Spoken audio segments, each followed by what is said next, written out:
Ok, ay, parece que no se me está pegando a mí. Voy a desconectar la pantalla y la voy a conectar cuando conversemos y tengan preguntas. Ya, ahora sí. Entonces, ¿se está grabando? Sí, se está grabando.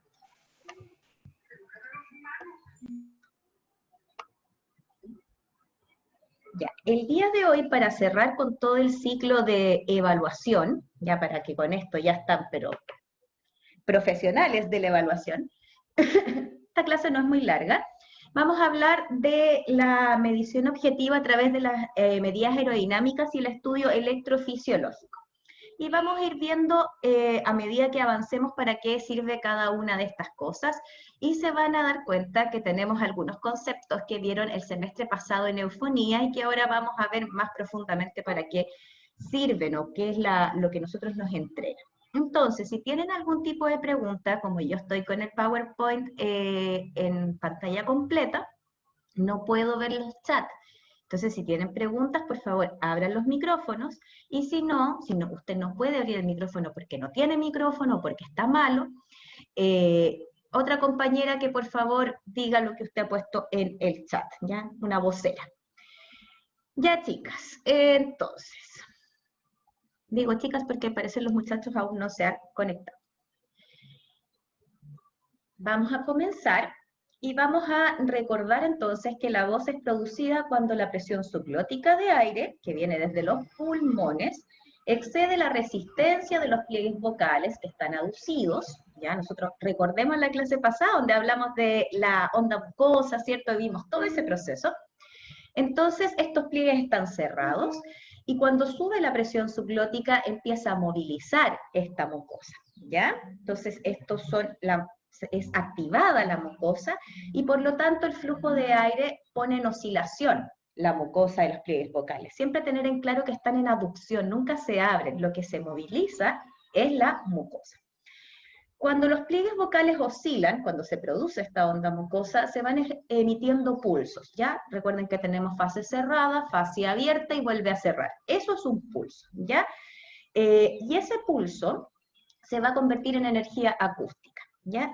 Esta energía acústica sube inmediatamente hacia el tracto vocal y finalmente pasa por todo este tracto, va aumentándose algunos grupos de armónicos, ¿cierto? Y eso me va a dar las características propias de mi voz y también las características vocálicas, consonánticas, etcétera, ¿ya? Sobre todo si son sonoros, ¿ya? Porque si no son sonoros, no. En fin. Y eso cuando ya sale es lo que nosotros le llamamos la radiación de salida. Bueno, entonces, esto ustedes ya lo han visto. Las medidas aerodinámicas de la fonación constituyen entonces un método clínico de evaluación funcional y objetivo para obtener información acerca de la función vocal de forma no invasiva. Esto se realiza a través de una máscara. Por lo tanto, no metemos nada dentro del paciente, salvo una pequeña manguerita que se pone en la boca para medir las presiones. Bueno, ¿qué es lo que vamos a medir? Estos tres conceptos que vimos el semestre pasado. Flujo, presión y resistencia. ¿Cómo se mide esto? Se mide a través de es un neumotacógrafo, ya, eso es digamos, lo que se utiliza como analizador, pero ocupamos esta máscara que vemos en la pantalla, que es una máscara de Rothenberg, ¿ya? Esta máscara de Rothenberg tiene una gracia, que sella completamente el espacio, ya que corresponde a mi nariz y mi boca, pero dentro de eso yo todavía puedo articular. Por lo tanto, puedo evaluar vocales, consonantes, etc. Dependiendo de lo que yo quiera evaluar, es la tarea fonatoria que le voy a pedir a mi paciente, ¿ya? Este instrumento sirve para medir el índice de flujo de gases respirados mediante un registro de diferencias de presión, ¿ya? Por lo tanto, vamos a medir presión, también podemos localizar la frecuencia fundamental, eso también se puede hacer, ¿cierto? Pero vamos a ir viendo diferencias ya en las presiones y eso también nos va a llevar a las medidas, bueno, flujo también nos va a llevar a las medidas finalmente de resistencia. ¿Por qué es importante analizar esto? Porque nosotros ya sabemos y tenemos claro que existe una relación directa entre la cantidad del flujo que proviene desde la parte subglótica que atraviesa ya en este ciclo a través de las cuerdas vocales, no que las traspase, sino que hace que se abran, ¿cierto? Y la resistencia que oponen estos mismos pliegues vocales a esta movilización de la mucosa. Yo me imagino que, bueno, el semestre pasado les costó bastante comprender estos conceptos, pero yo creo que después de haber visto las estroboscopías debe haber quedado bastante más claro, porque ahí es más visual. Lo que me deja como pensando que eso debería verlo así como, mostrárselos antes, así como no tan profundo como este semestre, pero por último para que quede un poquito más claro el funcionamiento. Bueno, entonces acá vemos esta máscara. Tenemos la máscara que podemos utilizarla con o sin el tubito dentro de la boca, el tubito siempre está.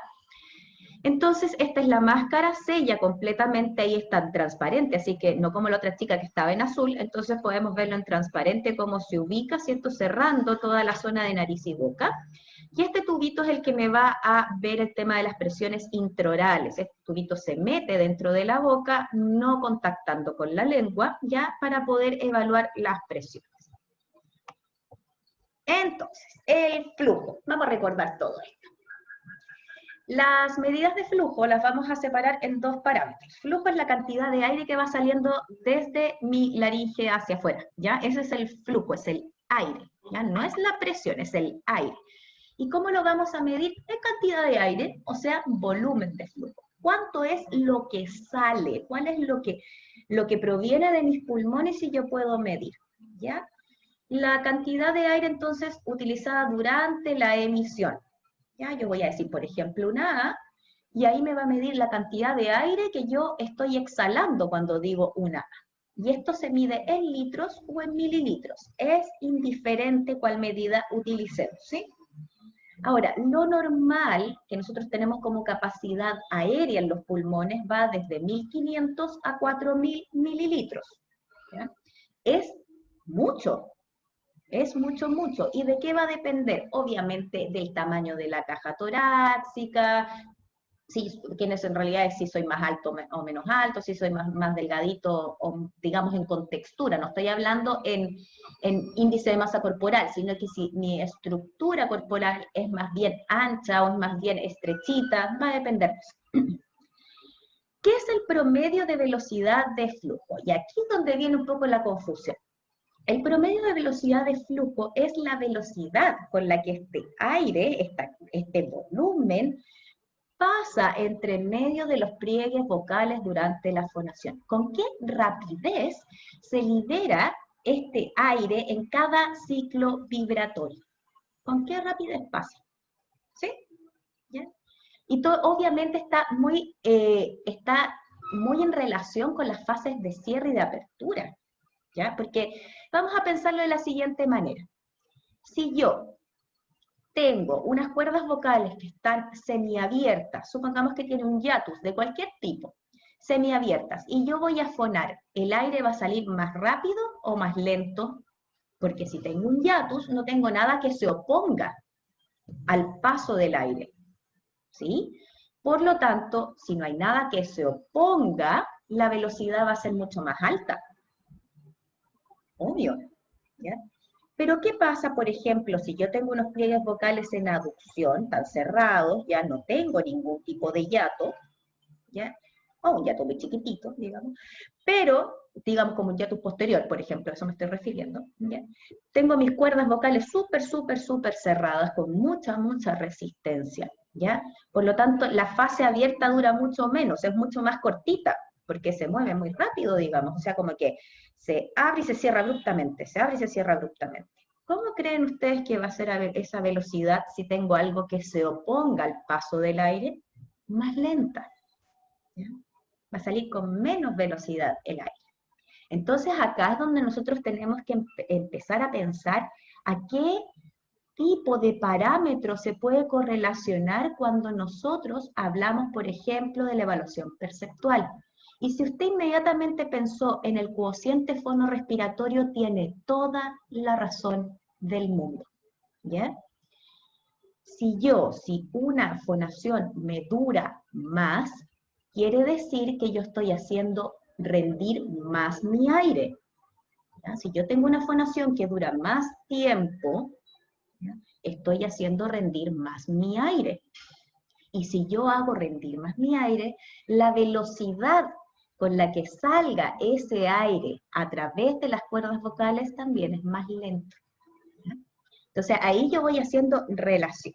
Y como dice, ya, bueno, voy a leerlo completo, es la velocidad con que el aire pasa entre los pliegues vocales durante la fonación, se mide en litros por segundo o en mililitros por segundo, y este parámetro en la normalidad se encuentra entre los 80 y los 200 ml por segundo. ¿De qué va a depender? Del grado de aducción. ¿Ya? Cuánto más o menos laxo está el cierre de mis cuerdas vocales. Si está más laxo, dentro de la normalidad, si es más blandito mi sistema, va a estar cerca de los 200 ml. Si mi sistema es mucho más restrictivo, mucho más resistente al paso del aire, va a estar más cerca de los 80. Pero esto yo lo considero como normal. Es harta diferencia, o sea, como que me permite un rango importante. ¿Cómo obtengo esta medición? Bueno, acá tenemos a César, ¿ya? Y vamos a pedirle a César una vocal mantenida durante algunos segundos, unos 3, 4 segundos, lo que él pueda realizar, ¿ya? Vamos a tomar entonces la muestra de flujo transglótico y se obtiene a través de la boca, ¿ya? Porque la boca es la que recibe toda la salida de aire. Si no sale por otro lado, no le pido una vocal, no le estoy pidiendo una M, porque ahí ya pierdo toda la capacidad, porque estoy haciéndolo por dos partes, digamos, no me están viendo lo que yo quiero medir, ¿ya? Entonces, le coloco la máscara a mi paciente sin utilizar el tubito, porque el tubito dice que se inserta dentro de la boca, todavía no tiene ninguna funcionalidad para mí en este tipo de estudio del flujo. Le pido a mi paciente que tome aire de manera natural, no, sino hacerme una inspiración forzada, porque no me sirve de nada, ¿ya? Inspira normalmente y me dice una bien larga, en un tono cómodo, así como él habla siempre. Tomo esta A y el transductor me va a convertir esta energía aerodinámica en un voltaje eléctrico, ¿ya? Va a ser la conversión. Y en esta conversión me va a decir cuánto está durando este flujo. Ahí me lo va a medir. ¿Ya? Entonces, como les comentaba, yo acá, ¡ay, qué mal puesto quedó eso! Yo acá, por ejemplo, puedo medir la frecuencia fundamental, el equipo me lo permite, de hecho me permite ver la intensidad, y eso es lógico, por supuesto, porque obviamente nosotros sabemos que la intensidad está muy relacionada con la presión subglótica. ¿Y qué es la presión subglótica? Aire. Aire. ¿Ya? Bueno, eso también va a depender del grado de abducción que tengan estas cuerdas, bueno, muchas cosas más, pero en la básica estamos hablando de una persona común y silvestre, ya está muy relacionado. Ahora cuando empiezo a perder armónico, y ahí ya se me va un poquito, ya se me arrancan las cosas. Bueno, si yo me fijo acá, ya acá tenemos un flujo súper estable, ¿ya? Pero si me fijo acá, ¿qué pasó? Es el inicio de la fonación, es el ataque vocal.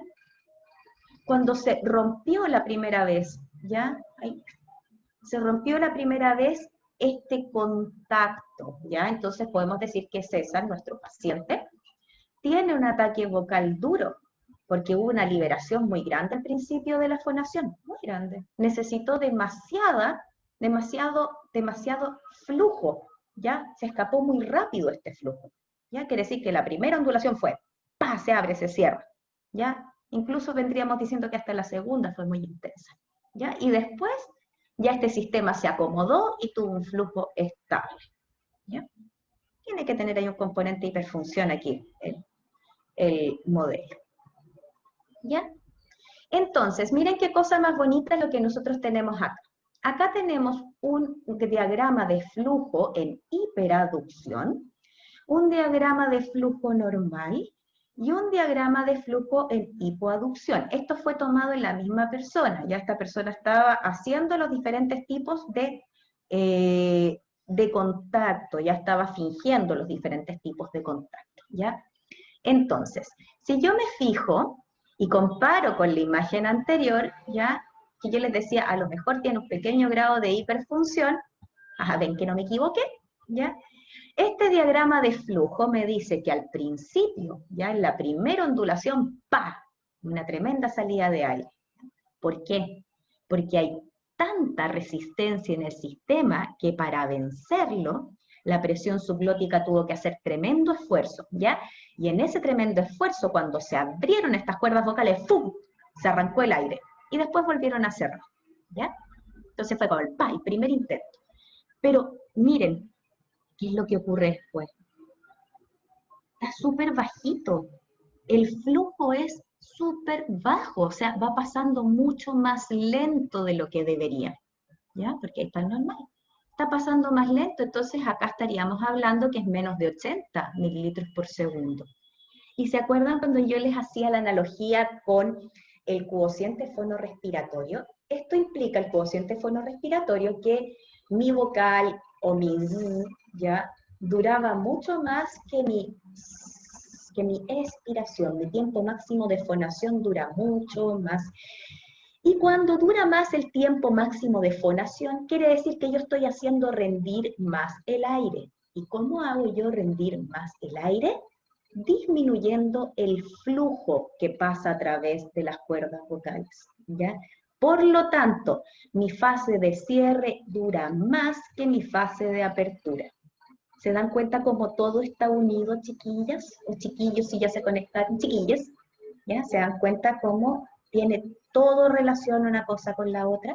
Entonces, mientras más lenta sea mi velocidad de flujo, implica que mi fase cerrada dura más, ¿ya? Y por lo tanto mi cociente fonorrespiratorio va a ser inferior a 0.8. Y eso me implica que hay una mayor hiperaducción en el sistema. ¿Qué me está indicando? Lo más probable, una disfonía musculotensional, ¿ya? Continuamos, acá tenemos un normal, ya aquí de repente como que bajó un poco, pero está normal, ¿ya? Y en el normal nosotros decíamos que iba entre 80 y 200 mililitros por segundo. Ya eso va a depender obviamente si hay un poquito más de resistencia o no en el sistema, ¿ya? Y de repente paso a la hipoaducción, ¿ya? En la hipoaducción quiere decir que, por un lado, puedo tener un hiatus, o sea, mis cuerdas vocales no cierran bien. ¿Por qué? Porque hay nódulos, pólipos, porque tengo parálisis, porque tengo una atrofia muscular, etcétera, etcétera, etcétera. Hay muchas opciones acá, pero la opción es que mis cuerdas vocales no están cerrando bien y por lo tanto no ponen una buena, no oponen resistencia al paso del aire, ¿ya? Por lo tanto escapa con mucha mayor velocidad. Nadie se opone a que este flujo pase, ¿ya? A ver, chiquillos, es tan fácil como decir, si yo ahí estoy botando todo el aire de mis pulmones, ¿cierto? Duré un segundo. Y cuando digo, se me va todo el aire, si yo por ejemplo, duré 15 segundos, tiempo máximo de expiración, 15 segundos está bien para una mujer, ¿ya? Y de repente cuando la persona tiene que fonar y tiene un hiatus y hace, y dura mucho menos, ¿por qué es? ¿Por qué es? Porque cuando yo hago igual estoy controlando la salida del aire, ¿ya? La estoy controlando con digamos, con el punto articulatorio, ¿ya? Estoy haciendo una versión glotis, pero a nivel de mi punto articulatorio de las. Debería durar lo mismo, pero en este caso no, porque las cuerdas no están aduciendo de manera correcta y se escapa el aire. Y ahí es donde viene la proporción, índice SZ, SA, SO, o lo que usted quiera ponerle, ¿ya?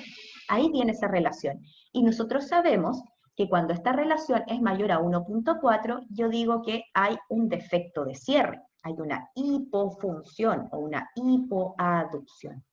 Entonces, en este caso, cuando la persona quiere fonar, ¡pum!, se escapa todo el aire de una sola vez. Y eso quiere decir que la velocidad va a ser mayor a 200 ml por segundo. ¿Ya? Entonces, yo sé que es difícil entenderlo a la primera, ¿ya? Pero quiero que vayan interrelacionando las cosas. ¿Hay alguna pregunta hasta ahora, chicas, chicos, chiques? No, profe. Ya. No, profe. No, profe. Ya. Hoy parece que me había equivocado, pero me escuchan bien, es que estabas con los audífonos en el celular, porque estaba escuchando un programa antes de conectarme. Pero ¿Sí se escucha bien? ya, supongo que se escucha bien. Continuemos. Continúate. Ay, no quiero avanzar. Ahí sí. Vamos a pasar a la presión subglótica, que ya la he tocado anteriormente, desde el semestre pasado que la estoy tocando, esta pobre presión. Se mide en centímetros de agua y es la energía disponible para la creación de la señal acústica. Sin presión no hay fonación. Corresponde entonces a la fuerza debajo de los pliegues vocales que al incrementarse, cuando aumenta esta presión subglótica, me vence la resistencia de los pliegues vocales, se moviliza la mucosa y así comienza la oscilación. Ya sabemos ya que es muy probable que muchas personas en la primera oscilación boten mucha presión o más de lo requerida. Y eso lo vamos a tocar un poquito más adelante, ¿ya? Utilicen un poco más porque, claro, las cuerdas están bien aducidas, no ha empezado el proceso. Es como cuando uno va a echar a andar, no, mentira, una cosa más fácil, cuando uno va a andar en bicicleta, ¿ya? Uno se sube a la bicicleta y la primera vuelta es la que siempre cuesta, cuando yo pongo el pie y voy a acelerar, o sea, voy a dar vuelta para poder empezar digamos, a pedalear. La primera parte de la pedalea siempre es la más fuerte, ¿ya? Siempre es la más intensa, porque tengo que estar de un sistema que está en reposo para ponerlo en movimiento. Por lo tanto, siempre la fuerza de acción inicial es más alta, ¿ya? Va a depender, ¿sí? Obviamente, cuánto es la resistencia, ¿sí? Pero eso es como física, ¿ya? Entonces, en sujetos normales, la presión subglótica necesaria para iniciar la fonación y mantenerla es entre 5 y 10 centímetros de agua. ¿Ya? Eso es lo normal. ¿Ya? Por lo tanto, una persona para iniciar y mantener, ¿ya? Vamos a tener que, digamos, ocupar entre 5 y 10. Obviamente esto se relaciona con la intensidad. ¿Sí? Nosotros sabemos que existe una relación directa entre la presión subglótica y la intensidad. Entonces, y también se relaciona con la resistencia, pero bueno, es otro tema. Entonces, ya, si yo estoy hablando en intensidad conversacional, obviamente voy a necesitar menos presión. Ya, y esta puede ir de 5 a 10. ¿Qué creen ustedes que va a pasar si yo tengo que gritar? Si la respuesta es aumentar la presión subglótica, usted está en todo lo correcto. ¿Ya? ¿Y qué pasa si yo quiero susurrar? En realidad, murmurar, porque susurrar implica un escape de aire. Pero bueno, si yo quiero murmurar, va a ser menor, ¿ya? Y aquí es donde nosotros hablamos de umbral de presión de la fonación. Qué linda me quedó la unión, ¿eh? De repente yo me sorprendo de mis capacidades comunicativas. Bueno, entonces, el umbral de presión de la fonación ya es el parámetro definido como la mínima presión subglótica requerida para que estos pliegues vocales inicien o mantengan la fonación. Y aquí es donde ustedes me preguntan, chicos, pero profe, usted me había dicho que esa es la presión subglótica. Sí, en intensidad conversacional. Pero si yo quiero murmurar, si yo le quiero conversar algo a mi mejor amigo, mejor amiga, ya si estoy ahí pinchando con un cabro, con una chiquilla, ya, y le quiero decir algo así como más piolita, ya, eso es el umbral de presión de fonación, ya. Es lo más bajito que yo puedo hablar, ¿ya? Con una cantidad X de presión, ¿sí? Y esto se relaciona con el esfuerzo fonatorio. ¿Por qué? Porque si yo necesito vencer una resistencia muy alta, mi umbral de presión no va a ser bajo, va a ser elevado, ¿ya? Por eso que las personas que tienen hiperfunción en sus estados iniciales, ya cuando se está conformando esta hiperfunción, ya es una disfonía, pero no es una voz que ya esté fatigada, sino que es una voz que todavía le está poniendo harto color. Estamos en las primeras instancias ya de este círculo del sobreesfuerzo vocal. Esta persona le cuesta mucho controlar la intensidad, porque tiene tanta resistencia en el sistema que son gente que normalmente habla fuerte, porque el sistema le pide mayor presión para iniciar y mantener la fonación. Entonces, si yo voy a hacer como un cuadro de procesos fonatorios, ¿ya? Acá sale que la normalidad de umbral se encuentra entre 3 y 5 centímetros de agua. Entonces, voy a acercarme el micrófono. Esto es murmurar. No sé siquiera si se escucha porque tengo mucho ruido de fondo. Si yo soy capaz de murmurar, quiere decir que yo puedo controlar mi umbral. ¿Sí? Si yo murmuro, quiere decir que yo puedo controlar mi umbral. Y necesito muy poco aire para empezar a movilizar este sistema, porque la resistencia que opongo es más bien baja. Tengo resistencia, ojo, la tengo, pero es baja. No es que no exista, porque si no existe resistencia, difícilmente voy a poder generar algún tipo de sonido. Las cuerdas están en aducción, tienen una resistencia, sí, una resistencia justa y suficiente. ¿Para qué? Para poder necesitar poca presión, ¿ya? Muy poca. Entonces en un murmullo, así bajito, como le estoy hablando a ustedes, tiene que estar entre 3 y 5. Ahora supongamos que yo, ahora que estoy hablando frente a la pantalla, obviamente estoy en voz conversacional.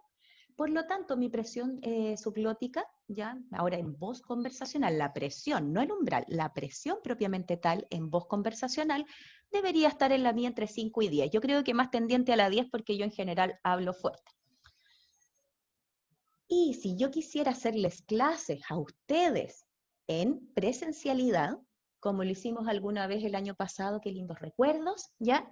Ahí cuando yo utilice voz proyectada, por supuesto que va a ser más elevado que 10, ¿ya? Por supuesto, en voz proyectada tiene que aumentar, porque mi resistencia aumenta para poder generar mayor presión subglótica y con eso aumentar la intensidad, ¿ya?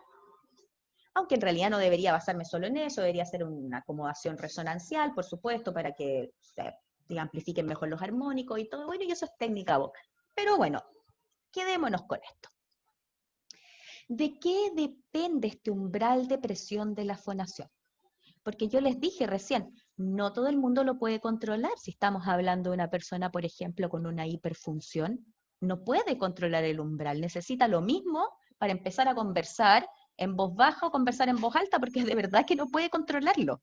La presión es demasiada, perdón, la resistencia es demasiado alta. Entonces, ¿de qué depende? De según cómo se mire, todo depende. Las características viscoelásticas de los pliegues vocales.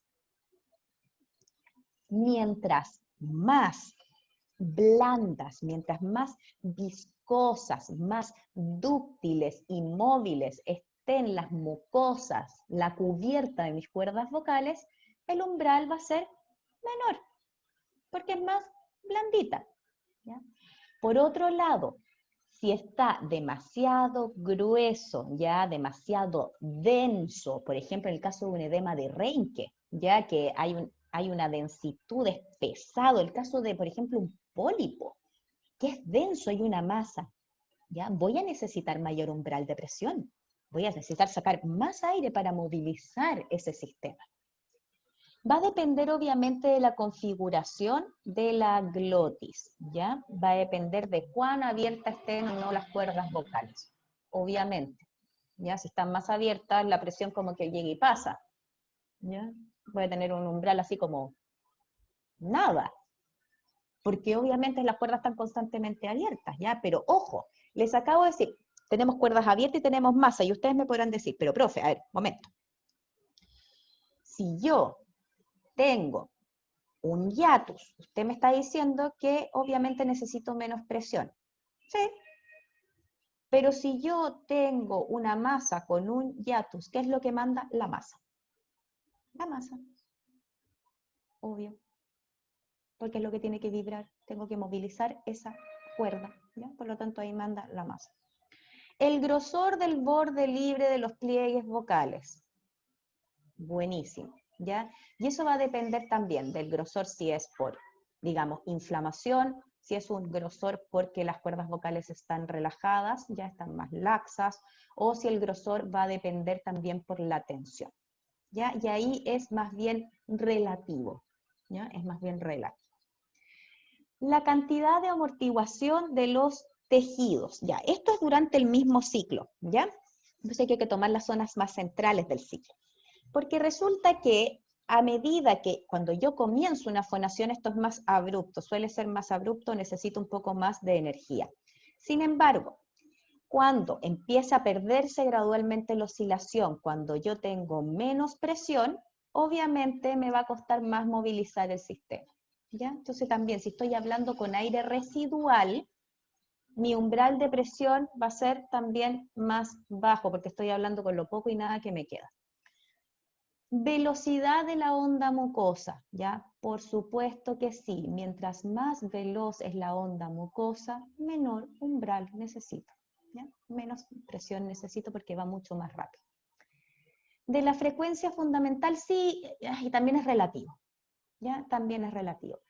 Va a depender también si hay mucha resistencia en el sistema, si hay viscosidad, si hay rigidez, etc. ¿Ya?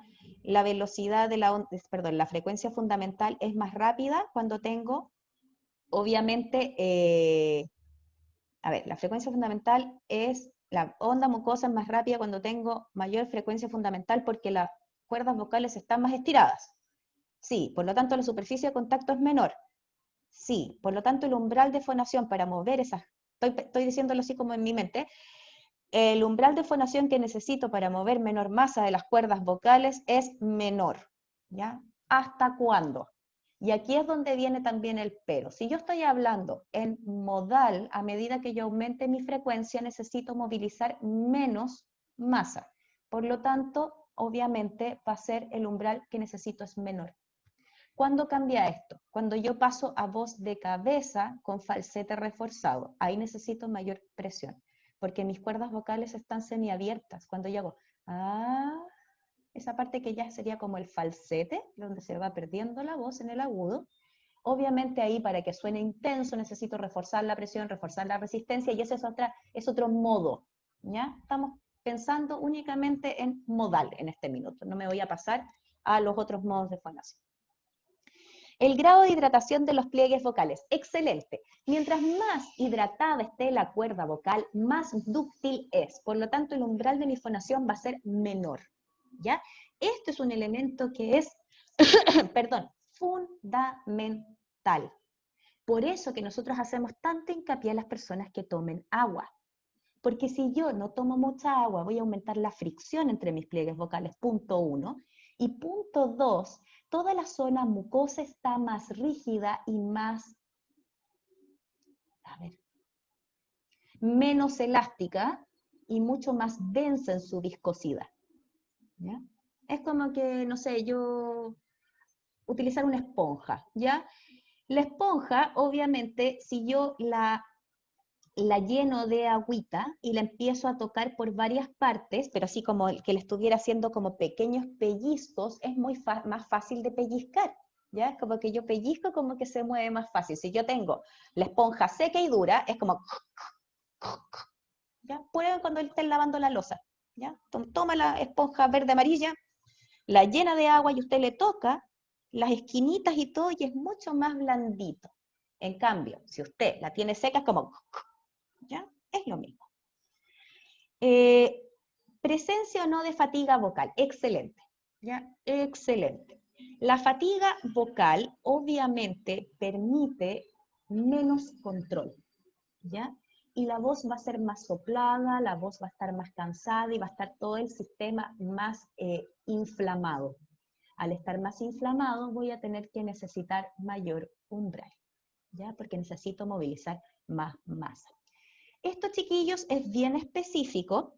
A mí me interesa más que nada que entiendan cuáles conceptos son acá importantes, ya por ejemplo las movilizaciones de masa, por ejemplo la cantidad de espacio que tengo, la duración de las fases abiertas, ya el nivel, digamos, de hidratación que tengan. Piensen siempre en esto, un sistema que mientras más agua tiene, o más hidratado esté, va a funcionar de mejor manera y mucho más eficiente. Por lo tanto, voy a necesitar menos energía para movilizar y por lo tanto mi umbral va a ser más bajo. Caso donde esto no es tan así, porque uno podría pensar que sí, pero no, es en el caso del edema de Renke, que en el edema de Renke yo tengo una proliferación de mi espacio de Renke, es una deformidad, donde uno diría, pero profe, ahí está súper blandito, porque en realidad es como un globito, como muchas ampollas juntas. Estoy de acuerdo, estimado estudiante, pero ahí no solamente que esté más dúctil o más blandito, sino que pesa mucho más. ¿Ya? Pesa mucho más. Y por lo tanto, ¿qué tengo más? Masa. ¿Qué pasa cuando tengo más masa? Necesito más presión. Fin. Ah, ya. ¿Preguntas hasta ahora? No, profe. Ya, estoy hablando en Chinese. Un poco. Por cierto, Korean, Japanese, tienen que volver a escucharlo nomás. Y ahí van a entender bien. Pero tienen que ponerse a pensar en las cuerdas, ¿ya? Me voy a servir un vasito de bebida, de Coca-Cola. Porque la profesora en vez de tomar agua toma Coca-Cola, no sé si está clarita la profe. Ya. Es que la Coca-Cola me hace feliz. Ya. La presión supraglótica. Ay, aquí se complica un poco la cosa. Tenemos 3 tipos de presiones, chiquillos, ¿ah? Más allá de la presión subglótica. No me odien. Tenemos la presión supraglótica, y esta es interesante, porque nosotros cuando vimos el ciclo vibratorio de las cuerdas vocales, dijimos lo siguiente. Ley de Ohm. Voy a pasar de mayor a menor concentración, y eso me favorece, obviamente, la movilización de las cuerdas vocales, la movilización de la mucosa. Si yo abajo tengo más presión y tengo una membrana que permite el paso, ¿ya? Que permite el paso, y tengo un lugar donde tengo menor concentración, vamos hablando de presión en este caso, bueno, de moléculas de aire finalmente, siempre el sistema, por ley de Ohm, va a querer pasar de donde hay más concentración a menos concentración. Por lo tanto, la presión supraglótica, nosotros la medimos para saber la cantidad de aire que se encuentra en la cavidad oral y faríngea. Entonces podemos ver la diferencia que existe entonces entre los umbrales. ¿Ya? ¿Cómo mido yo entonces la diferencia de presión subglótica si no tengo la presión supraglótica? No tengo cómo medirlo. No tengo un punto de comparación. ¿Ya? Yo tengo que saber cuánta presión salió y cuánta era la base que yo ya tenía. Aunque sabemos que la presión supraglótica siempre es similar a la presión atmosférica, eso está claro. ¿Ya? Pero obviamente tengo que tener ese concepto claro, porque cuando salga cada bocanada o ciclatada de aire desde las cuerdas vocales, tengo que saber cuál es mi presión supraglótica para poder calcular. Y aquí se pone más peludo. La presión intraglótica. Y ustedes me dirán, a ver, pero profe. Yo entiendo lo de la presión subglótica y lo entiendo. Entiendo lo de supraglótica, tiene sentido, si no existiera presión supraglótica yo estaría como chupado adentro, como cuando yo chupo los cachetes, ¿ya? Porque cada vez que hay un espacio aéreo hay presión dentro. Más o menos va a depender. Pero usted me está hablando de presión intraglótica y aquí como que ya. Insisto, en cada espacio virtual que exista, existe presión. Entre usted y el computador existe presión. Entre usted y el vaso existe presión. Entre cada pared de su casa existe presión. ¿Qué presión es? Presión atmosférica. Esa es la presión. ¿Ya? Existe. Y cuando aumenta la presión atmosférica, llueve, ya. Existe la presión. ¿Ya? Entonces, si partimos de esa base, que cada espacio existe presión, y yo ya les dije que la presión supraglótica era la presión atmosférica finalmente, o muy similar a la presión atmosférica, quiere decir que si mis cuerdas vocales están abiertas, obviamente tiene que haber presión entre ellas. Pues. Obvio, pues si la profe me dijo que en cada espacio que existe en el mundo existe presión, porque existen moléculas de aire. Por lo tanto, existe una presión intraglótica. ¿Ves? Cada vez que se separan mis cuerdas vocales en el ciclo vibratorio, no solo tengo el traspaso de la presión supraglótica a la zona, o sea, presión subglótica hacia el lado supraglótico, sino que también tengo una presión entre cada pliegue vocal. ¿Y qué creen que es lo que hace esa presión? Separarlos. Se empiezan a separar por el tema de la presión subglótica, obvio, pero ya cuando pasó a esas fases medias intermedias, esa es la presión intraglótica. Aquí se empieza a complicar más la cosa. Déjenme terminar la idea y escucho todas sus dudas. Y ahora también tenemos un tercer componente, la presión transglótica. Porque la presión intraglótica es una presión que no es en movimiento, es estática. ¿Ya? Y la presión transglótica es flujo de aire en presión, ¿ya? Es la fuerza con la que pasa ese aire, no la velocidad, la fuerza con la que pasa entre ambas pliegues vocales. Entonces, déjenme ver si puedo dibujar acá. A ver, anotar. No, anotar. Dibujar. Vamos a hacer un grueso y con este color. Vamos a ver. Tengo el pulso pero re bueno. Ya. Bandas ventriculares, cuerdas vocales, ¿cierto? Cierto. Presión subglótica. Presión supraglótica. ¿Sí? Sí. ¿Qué es lo que pasa acá cuando mis cuerdas vocales se empiezan a separar? ¿Ya? Nomás hay que se empiezan a separar, todavía no se separan, ¿ya? ¿Ya? Presión subglótica, ¿cierto? Presión intraglótica. ¿Ya? Es la presión subglótica y la presión que se genera entre medio de ellas dos, que es lo que me permite también que se vayan separando más. Lógico. Y finalmente la presión transglótica, que es la fuerza con la que pasa entre medio de las pliegues vocales. Entonces, para empezar a movilizar mi sistema, yo tengo la presión subglótica, ¿cierto? Esta presión subglótica sube y cuando pasa a través de la glotis, se convierte en una presión transglótica. Obvio, ¿ya? Y que muchas veces es bastante más fuerte que esta, ¿ya? Y luego pasa a ser presión supraglótica, porque se mezcla acá, ¿ya? Me coopera la presión supraglótica. Y la presión intraglótica corresponde a la acumulación de aire, de presión de aire entre las cuerdas vocales al momento de la separación. Entonces, nosotros antes simplificábamos la historia, decíamos, la presión subglótica permite la separación de las pliegues vocales y luego pasa a la supraglotis, ¿cierto? Así lo contábamos nosotros. Bueno, le cuento que habían otros aspectos también involucrados, ¿ya? Que corresponde entonces a la presión intraglótica, en la que se establece entre ambas cuerdas vocales al minuto que se van separando, y que permite obviamente que éstas se separen, que es como una producción, es como un subproducto de la misma presión subglótica, y también tengo la presión transglótica, que es la fuerza con la que sale la presión entre medio de los pliegues vocales. ¿Y por qué es importante tener esto súper claro? Porque la presión transglótica aumenta cuando mi fase de cierre es más larga. ¿Ya? Es como explicar de manera en medidas lo que ocurre en la estroboscopía. Por eso es que es tan importante la relación que uno establece con esto. ¿Ya?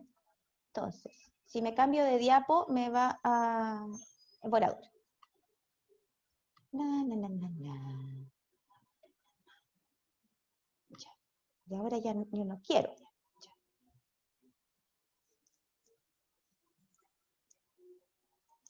Eso es lo que dice ahí.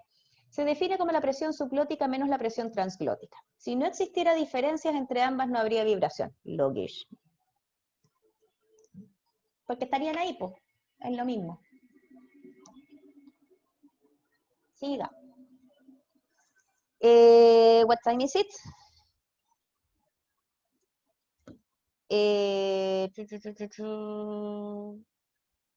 ¿Recreo o no? ¿O terminó esto de la obtención de la presión? Dígame usted. Porque si está si ya como que el cerebro hizo, porque a mí también se me cansó la mente, ¿eh? Si se les cansó mucho la mente, nos tomamos 5 minutos. O seguimos. Ya, sigamos, porque nadie me dice nada. Ya. ¿Cómo obtengo yo la presión subglótica? ¿Ya? Lo primero, introduzco esta manguera dentro de la boca de mi paciente, la manguera que vi al principio, y le digo que diga pa, pa, pa, pa. Antes yo le decía, digo una A, claro, porque quiero ver la velocidad con la que sale el aire. Pero ahora yo quiero ver las diferenciales de presión.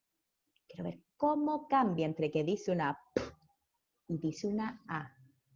¿Ya? Entonces, se pone un tubo dentro de la boca, el cual está conectado entonces a este transductor de presión que va a convertir la señal de presión en señal eléctrica. Obvio, todo lo convierte en señal eléctrica. Al medir la presión intraoral con el tubo introducido dentro de la vaca durante la consonante P, está midiendo la presión subglótica por el hecho de que ambas cavidades están conectadas. ¿Ya? Si yo hago, ustedes saben que es una oclusiva explosiva, ¿cierto?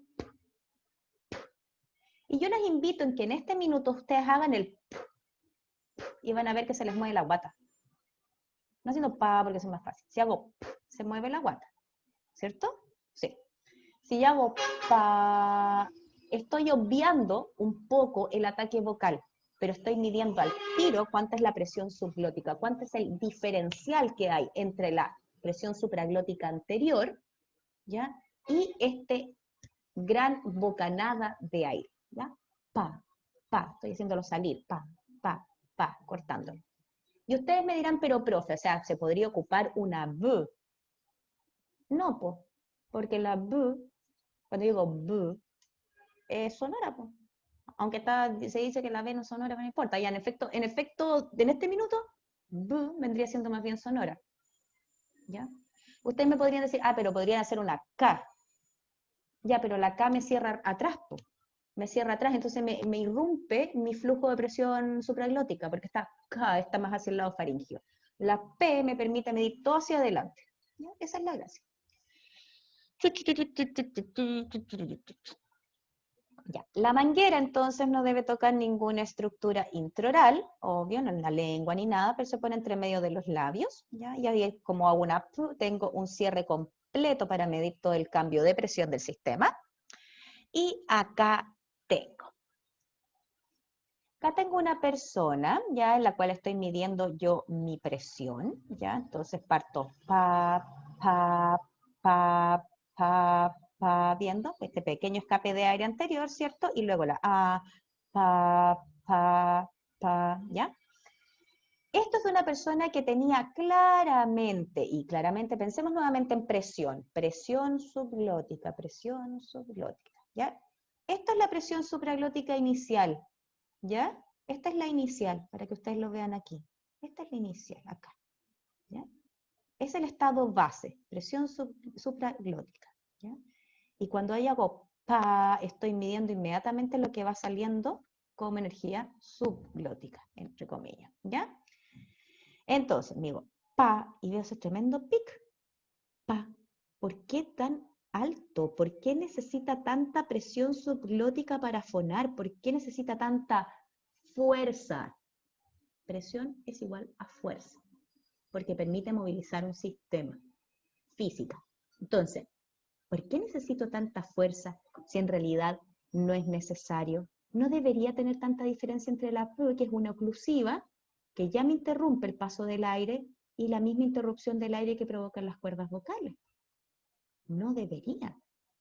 ¿Y qué es lo que ocurre después de una terapia fonoaudiológica? Que nos damos cuenta que la diferencia entre presión cuando se produce la P y la A, que ocurre una oclusión a la presión, y acá también ocurre una oclusión a la presión, obviamente siempre la A tiene mayor presión subglótica porque se genera este cierre, obvio, pero no es tan marcado, no necesito tanta presión subglótica para movilizar el sistema, ¿ya? ¿Y cómo se traduce eso? Si yo necesito menor presión subglótica, ¿qué es lo que ha disminuido a nivel glótico? La resistencia. Súper fácil. Si yo necesito menor presión subglótica, es que tengo menos resistencia glótica. ¿Sí? Ahora, ¿qué hubiese ocurrido en el caso que hubiese tenido muy, muy baja presión subglótica? Hubiera tenido más fuerza la P que la A. ¿Ya? Más fuerza la P que la A. Pero sería porque el selle de la boca, de los labios, sería más intenso que el selle de las cuerdas vocales. Ya. ¿Cómo se toma el umbral de presión de la fonación? Es súper parecido, también hacemos pa, pa, pa, ¿ya? Pero vamos a hacerlo suave, ¿ya? En vez de decirle, ya diga normalmente pa, pa, pa, pa, y está pa, pa, pa, pa, le dicen lo más suave que pueda sin susurrar. Ok. Pa, pa, pa, pa, pa, pa, ¿ya? y ahí lo veo. Y obviamente la diferencia entre la voz suave y el susurro. Ustedes ya saben, susurrar es esto.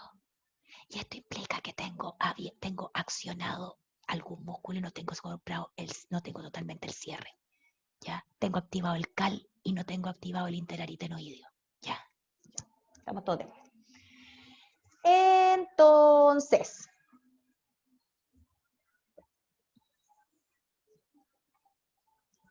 acá tengo mi frecuencia fundamental, mi intensidad, mi flujo transglótico y tengo las presiones subglóticas. ¿Ya? Ahí se ve el aumento de cada presión. ¿Sí? Muy bonito. Resistencia. La resistencia es una medida derivada que combina las medidas de presión subglótica y la velocidad de flujo transglótico. ¿Ya? No se puede medir, porque si yo quisiera medir la resistencia glótica tendría que meterme con una aguja dentro de mis cuerdas vocales y medir la resistencia en volts. ¿Ya? Yo tendría que ponerle una aguja a una aguja a la otra y ver cuando contactan y empieza el ciclo fonatorio, cuánto es en volts lo que está haciendo resistencia. Y eso sería como ilógico, porque en realidad si yo meto una aguja entre mis cuerdas vocales, pierda todas las características fisiológicas que tienen. Tendría menor movilidad, ¿cierto? Porque tengo una masa rígida, bla, bla, bla. Por lo tanto, lo puedo calcular, ¿ya? Entonces, la resistencia glótica no puede ser medida directamente, sino que se calcula dividiendo la presión subglótica por el promedio de velocidad de flujo. ¿Y cómo se hace este cálculo? ¿Ya? Tenemos entonces claro que la resistencia glótica varía dependiendo de la etapa del ciclo vibratorio. Tengo mucho más resistencia en la fase cerrada y obviamente mucho menos resistencia en la fase abierta porque está abierta. ¿Ya? Este parámetro se refiere al promedio de la resistencia a lo largo de varios ciclos. ¿Ya? No es que me mida la resistencia en cada espacio del ciclo, sino que es en el ciclo completo a lo largo de varios ciclos. Por ejemplo, a lo largo de una A. ¿Ya? Eso es lo que se mide. Una voz apretada, una voz así, implica mayor resistencia. Una voz soplada implica menor resistencia. ¿Por qué va a estar afectada? Por la frecuencia fundamental. Mientras más frecuencia fundamental, menos resistencia, porque es menos lo que tengo que movilizar. A nivel de intensidad, si yo tengo una intensidad muy alta, la resistencia tiene que ser mayor. Del registro, ya vamos a tener menos resistencia en un vocal fry, resistencia media en una voz modal, y una resistencia más bien suave en una voz de cabeza, siempre y cuando no haya reforzamiento del falsete.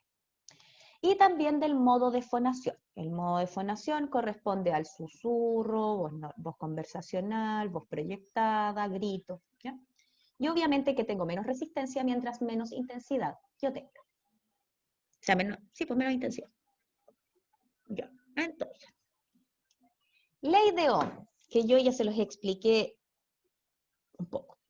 Cuando la concentración de partículas es mayor de un lado de la resistencia que del otro, estas se desplazarán desde la región de mayor concentración o densidad a la de menor concentración, lo que se llama gradiente de presión. La resistencia representa en este sistema a la dificultad o impedimento al flujo, o sea, las cuerdas vocales cerradas. El flujo ocurre cuando existe una diferencia de concentración más una resistencia que permita el paso de las partículas. ¿Ya? Entonces el flujo y la velocidad de flujo se permite porque este sistema de cuerdas vocales es dúctil, permite el paso. No todo el rato, pero lo permite. Entonces acá está la imagen, flujo, resistencia, presión. Entonces va a pasar de mayor concentración a menor concentración. ¿No? En la fonación, la gradiente de presión está determinada por la diferencia, como ya les dije también, entre la presión subglótica y la supraglótica. Entonces, la diferencial de presión vendría siendo, como les dije anteriormente, el flujo por la resistencia, ¿ya? Y la diferencial de presión es la diferencia que existe entre la presión subglótica y la presión supraglótica, ¿ya?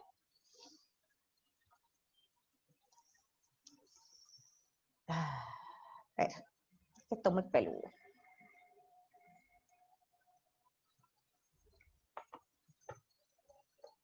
¿Cómo lo hago más fácil? Ya. Olvidémonos de todo el resto, ¿ya? Esto es lo más importante. ¿Cómo yo saco o calculo mi resistencia? La presión subglótica, mi obtención de la presión subglótica, supongamos que es 80, lo divido por el flujo transglótico, por la velocidad de flujo, ¿ya? Entonces 80, por ejemplo, lo divido por... No, mentira, la presión subglótica está al revés, estaba pidiendo el flujo primero ya. Pongamos 5, que es mi presión subglótica, lo divido de 200. Y eso me va a dar un número. ¿Por qué en realidad no me detuve a explicar todo este proceso con más acuciosidad? Porque no existe un número de resistencia que esté, digamos, estandarizado. No está estandarizado. Nosotros lo único que hacemos es calcular, ¿ya? Pero no está estandarizado. Lo que nosotros sí está estandarizado es la presión subglótica y el flujo transglótico. ¿Y por qué no está estandarizado? Porque estos dos, la presión subglótica y el flujo transglótico, dependen el uno del otro para poder movilizar el sistema, ¿ya? Por eso que el otro tampoco está estudiado, porque va a depender mucho de la variación entre los dos, ¿ya? Como yo les decía anteriormente, yo puedo tener de 5 a 10 y el flujo puede ser de 80 a 200. Por lo tanto, el nivel de resistencia que haya es muy variable, muy variable. Por lo tanto, todavía no existe una estandarización, porque tendría que ser un tremendo número de pacientes. Yo creo que estandarizar esta cuestión deberían ser alrededor de 500 a 800 personas midiendo, ¿ya?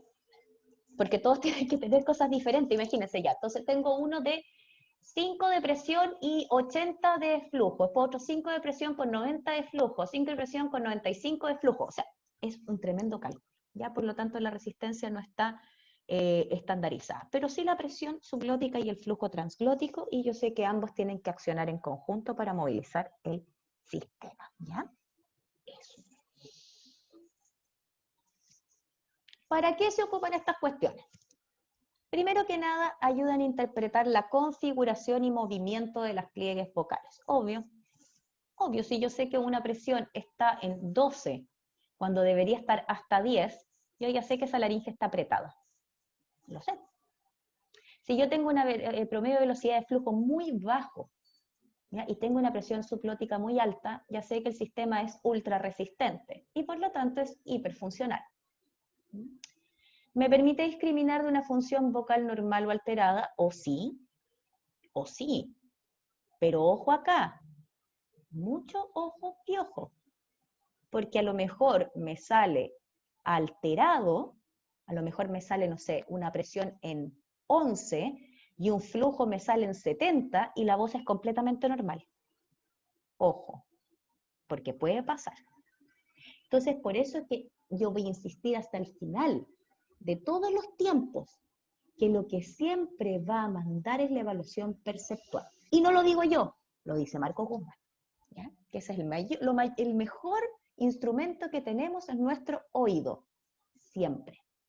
Estas medidas son súper útiles para ir viendo cómo va evolucionando un paciente a lo largo del tiempo, cómo van reduciéndose las medidas o aumentando las medidas dependiendo de qué es lo que yo quiero evaluar o quiero modificar, ¿ya? Me lo va mostrando, ¿sí? De manera visual y clara cómo este sistema se va armonizando. Pero para determinar si una persona es disfónica o no, escuchar es la mejor forma, ¿ya? Ayudan a indicar en forma general la etiología funcional de la disfonía. Miren, nuevamente de forma general. ¿Ya? General. Insisto, si esto me sirve para ir evaluando la armonía del sistema, el equilibrio de los subsistemas. ¿Ya? El equilibrio completo de cada uno de los subsistemas entre ellos y el resto de la producción, digamos, del resto del sistema completo. Y son útiles como método de retroalimentación para la terapia vocal y fundamentales para cualquier caso de investigación. Fundamentales. ¿Ya? Teniendo esto por investigación, uno puede sacar un montón de conclusiones. ¿Ya? Las amo, las quiero en la U, todos los años hincho por mi medida aerodinámica, pero las medidas aerodinámicas en realidad están pensadas más que nada para un tema de investigación, ¿ya? Más que para un método terapéutico. Que para terapéutica tenemos otras cosas también. Ya, el estudio electrofisiológico. Aquí vamos a hacer una pequeña pausa, chicos. Ya, son 1/4 para las 3. Les doy hasta las 3 de la tarde y a las 3 en punto comenzamos con la última parte de la clase. Ya, profe, gracias. De nada. Ya, profe. Pipí, comer, todas esas cosas.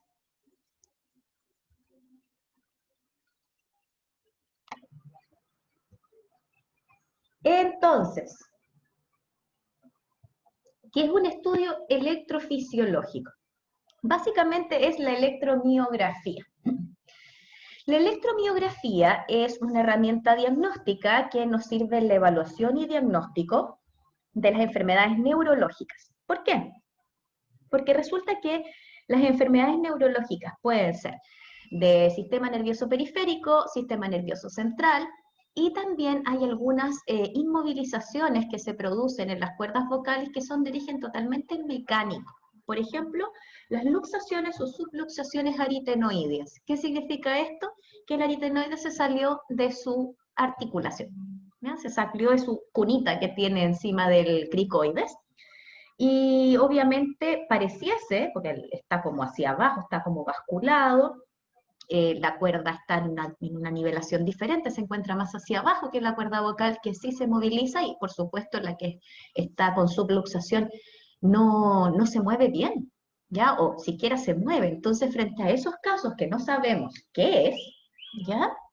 O por qué, por ejemplo, tenemos cierres o que tirite la laringe, eso es lo mismo que tirita ya las cuerdas vocales, y nosotros decimos, a ver, ¿qué está pasando acá? ¿Es algo local? ¿Es algo central? Para eso sí. La exploración más importante para decidir la indicación de electromiografía laringea es la fibroscopía flexible. ¿Por qué? Porque nos permite ver el comportamiento de la laringe durante cada uno de las funciones fonatorias, no solamente con decir una A, que es lo que pasa con la óptica rígida, sino que también lo podemos hacer que diga diferentes tonos, que nos hable, que tosa, etc. ¿Ya? Entonces, una vez que hemos evaluado la función de la laringe y tenemos un pliegue vocal que no se está moviendo, ¿qué pasó? Sí, estoy grabando. ¿Qué no puedo ver el chat? ¿Quién me está hablando? ¿Quién me traduce? Yo, eras preguntar si es que también cantar. Obvio. Ya. Cantar, entonces, carraspear, todo. Entonces, si vemos que una cuerda vocal, o ve el médico, que una cuerda vocal no se está moviendo adecuadamente, que no está abriendo, cerrando bien, que se mueve poco, o que lisa y llanamente no se mueve, ya es momento de indicar una electromiografía. Entonces, ¿para qué sirve esta electromiografía? Primero, para el diagnóstico diferencial entre lesiones neurogénicas y fijación mecánica de la laringe, secundaria, subluxación o luxación del cartílago aritenoides post-intubación. Aquí van a salir los post-COVID, un montón de esto, un montón. De hecho, ya tenemos una alumna que ya está planteando un estudio al respecto, una alumna UVM. La diferenciación entre lesiones neurogénicas y miogénicas, o sea, por ejemplo, ¿qué es lo que está pasando si una cuerda está demasiado débil, se está moviendo poco? ¿Será un problema, un problema muscular o será un problema de motoneurona? Por ejemplo, un problema muscular o digamos de la unión entre la neuromuscular, como por ejemplo la miastenia gravis, ¿ya? Que es obviamente a nivel de dendrita. Por lo tanto, ahí uno se pregunta qué es la interconexión, ¿cierto? Es la capacidad de transferencia del impulso de la acetilcolina. Entonces, ahí uno empieza a preguntarse, ¿el problema dónde está? ¿Está en las neuronas? ¿Está en el sistema nervioso central? ¿Está a nivel más bien, digamos, miógeno? La diferenciación también permite entre parálisis cordales centrales y periféricas. Ya, las periféricas obviamente tienen una relación más bien con el nervio y las centrales con todo el sistema.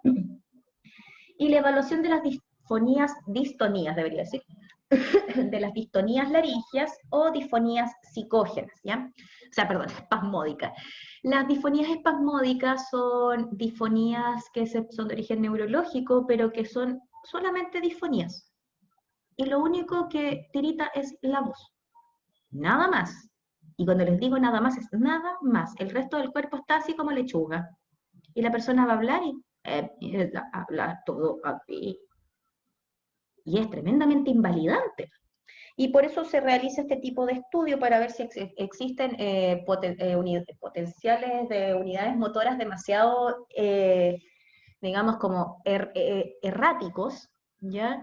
Y por lo tanto también poder indicar la inyección de toxina botulínica, Botox, ¿ya? Para impedir que se accionen tantos potenciales de acción de unidades motoras, todas juntas, ¿ya? Y de esa manera también limitar un poco el cierre y apertura abrupto de las cuerdas vocales.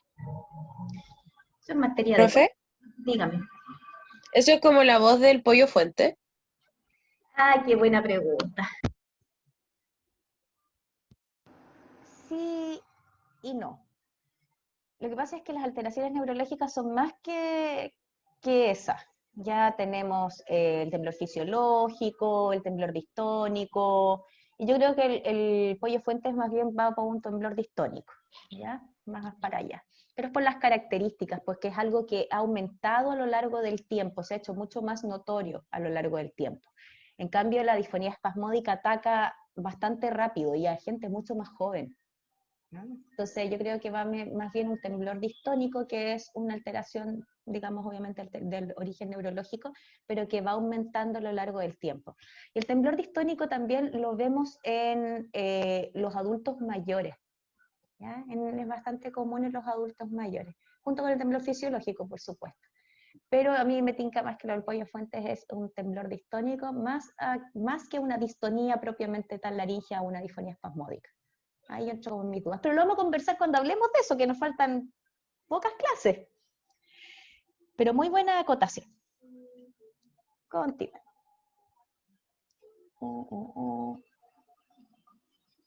Ya, ¿cómo se hace este estudio? Chiquillos, este es el estudio más desagradable de todos los estudios que pueden existir de la laringe. Es tremendamente invasivo, tremendamente invasivo. Existen 3 formas de tomar una electromiografía. La idea de tomar una electromiografía, chiquillos, es poder ver cómo está la actividad neuromuscular. Por lo tanto, necesito medir músculos de un lado y del otro. Por lo tanto, tengo que medir cricotiroideo, cricoaritenoideo lateral, cricoaritenoideo posterior y el tiroaritenoideo. O sea, casi todos. Y ustedes me dirán, ah, profe, entonces le ponemos electrodo, de esos que se le ponen en los potenciales evocados de tronco cerebral. No. Existe la superficial, sí, que se ponen electrodos, pero la verdad es que estos electrodos pueden ser sobre la piel o pueden ser percutáneos, y el percutáneo es el que es mejor, el que es mucho más específico, porque el superficial es casi como tomar una electroglotografía.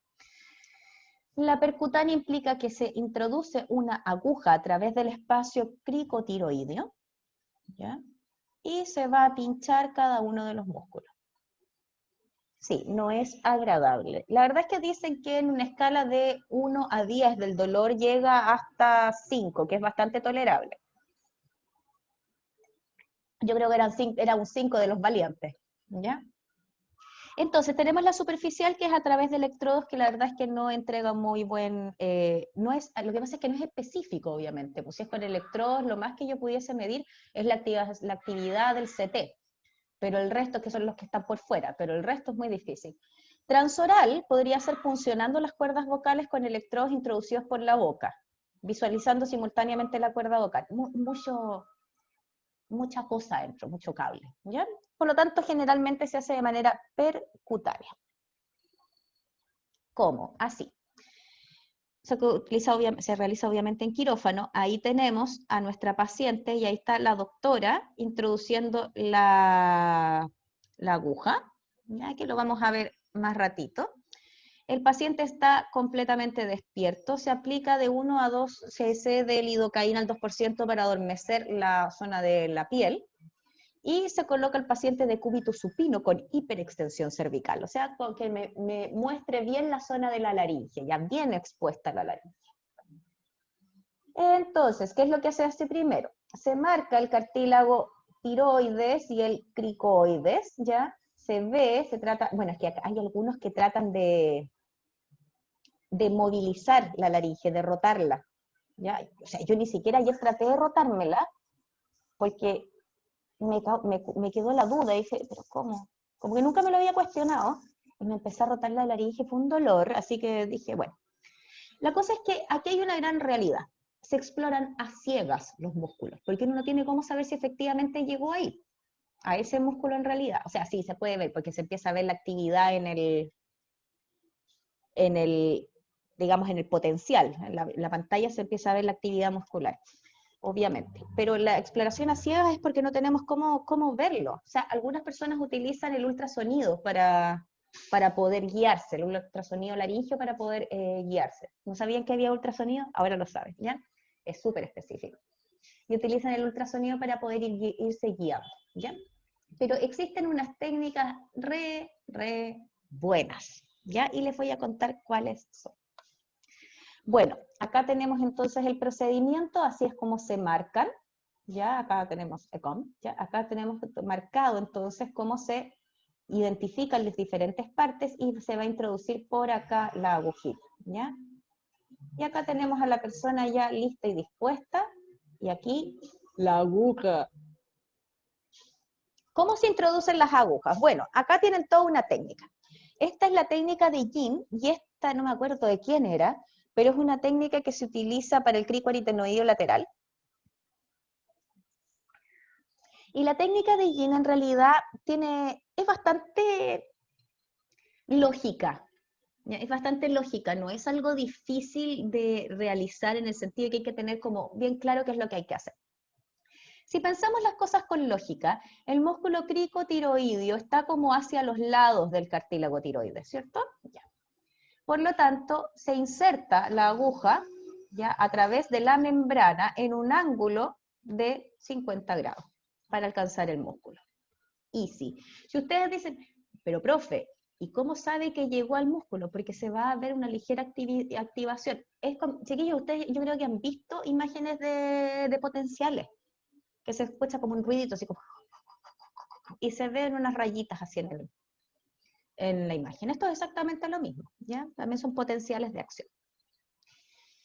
Y la inclinación obviamente tiene que ser una inclinación de 15 grados por cómo está dispuesto este músculo, ¿ya? Lo mismo ya para llegar a la cuerda vocal, ¿ya? Al cricoaritenoideo, ya en cambio acá ya es a 30 porque tengo que ingresar, ya no estoy por fuera, sino que estoy ingresando a través del espacio, y con una inclinación también de 15 para alcanzarlo. Pasa a través de la membrana, ojo, pasa a través de la membrana y lo pincha, ¿ya? Y aquí que está re peludo, que es alcanzar hacia atrás. Ya aquí se disminuye un poquito digamos, la inclinación a 10, pero igual a 10, pero en 30, entonces paso justo debajito y la agarro.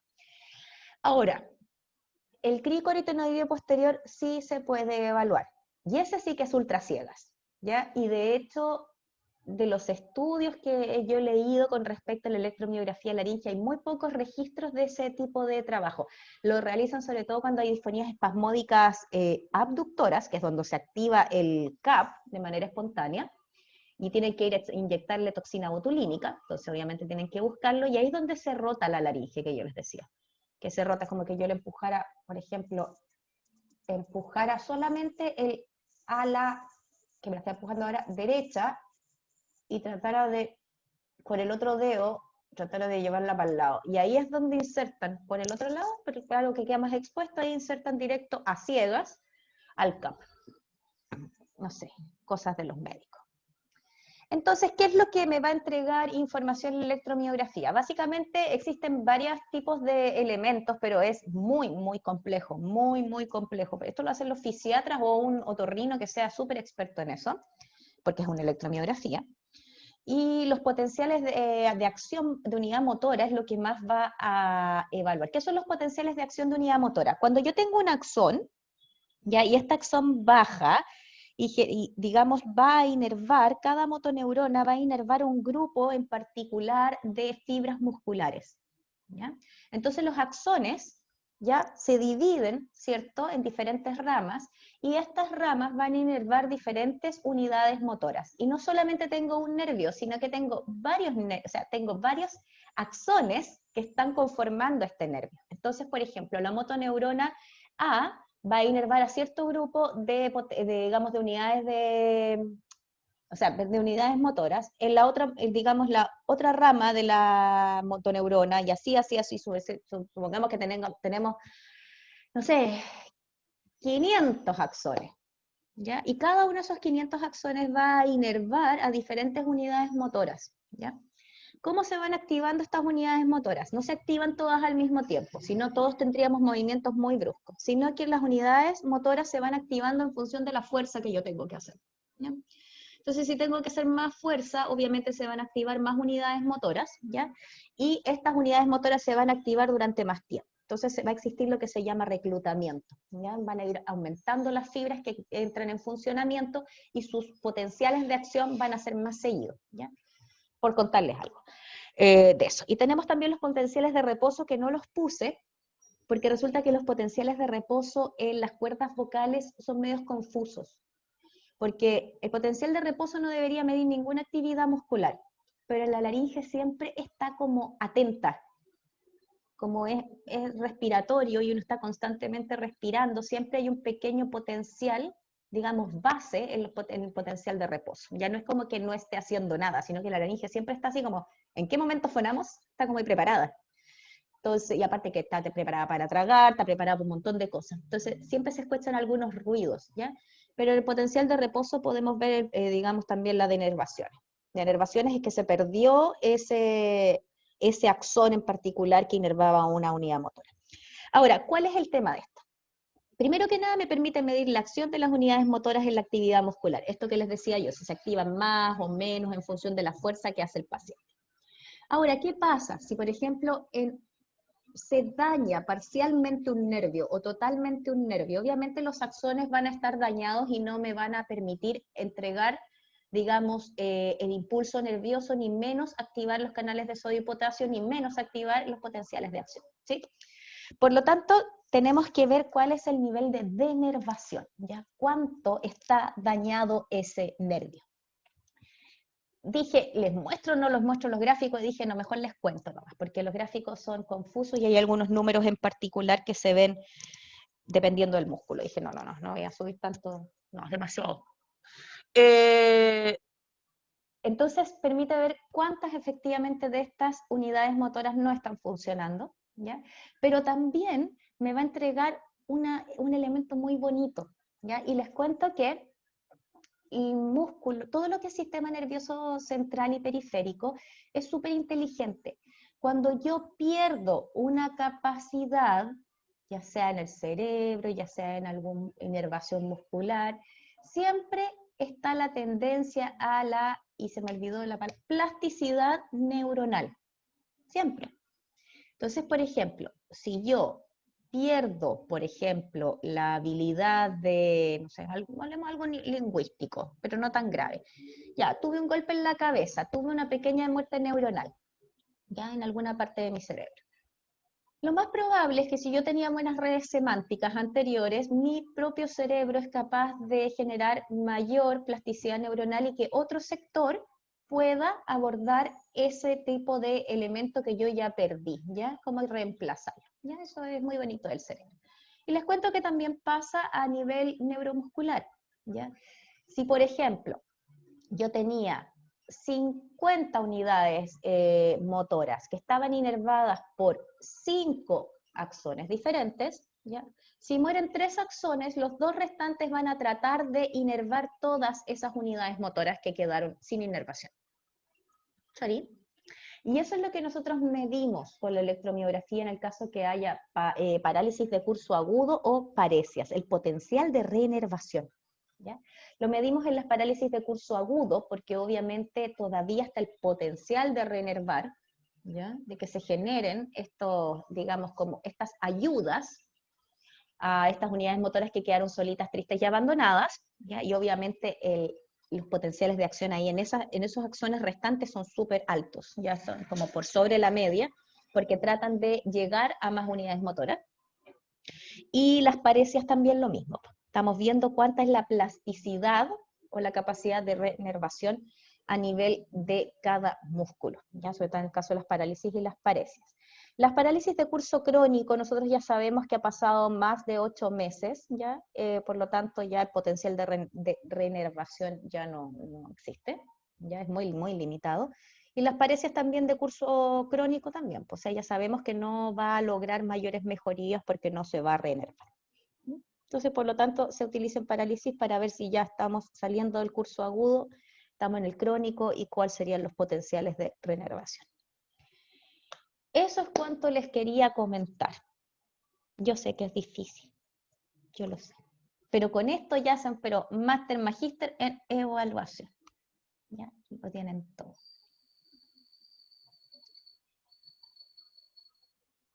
Preguntas, dudas y consultas. Me chasconía en este minuto, está tan chascona.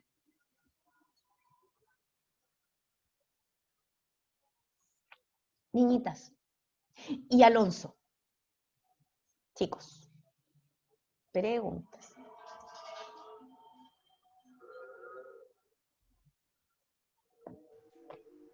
Creo que por ahora no. Ha sido mucha información, profe, no, no tengo preguntas. Está bien, si van a necesitar revisarlo de... ¿Ya? Profe, Catalina. yo tengo una pregunta. Dígame. En el concepto de presión subglótica salía medida en centímetros de agua. De agua, ¿Por qué sí. sería centímetros si es agua? Centímetros de agua, así se mide. ¿Sería como cc? Centímetros de agua. Así, tal cual. Centímetros de agua. Es que eso no lo entiendo bien.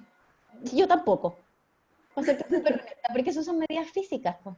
No te podría decir por qué, por ejemplo, algunos miden centímetros de agua, otros centímetros de mercurio.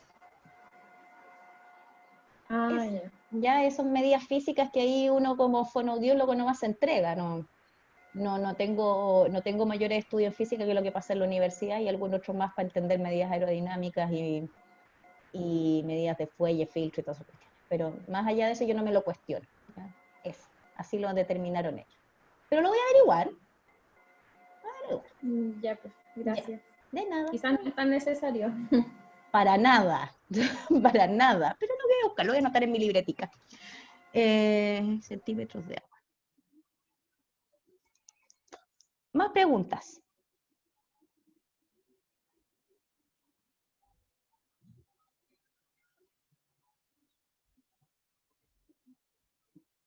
Preguntas, dudas, consultas. ¿No? Ya. No, profe. Ya, regio. Chiquillos, acuérdense de responder la encuesta. Ya, nosotros ya estamos ya en el proceso de autoevaluación así con todo, si no, ¿para qué? Ya, acuérdense de responder la encuesta. ¿Ya? Mientras más respondan, más sensibilidad tenemos en las preguntas. ¿Ya? De eso se trata los instrumentos de medición. Así que les recuerdo que respondan la encuesta, por favor. ¿Ya? Ya, chiquillos, entonces, con las niñas del laboratorio nos juntamos a las 4, ¿ya? Y eso. Chao, profe, gracias. De nada. Adiós. Gracias, profe. Chao. La prueba. Prueba próxima semana. Muchas gracias. De Chao, nada. profe. Chao. Prueba próxima semana. Recordar, no olvidar.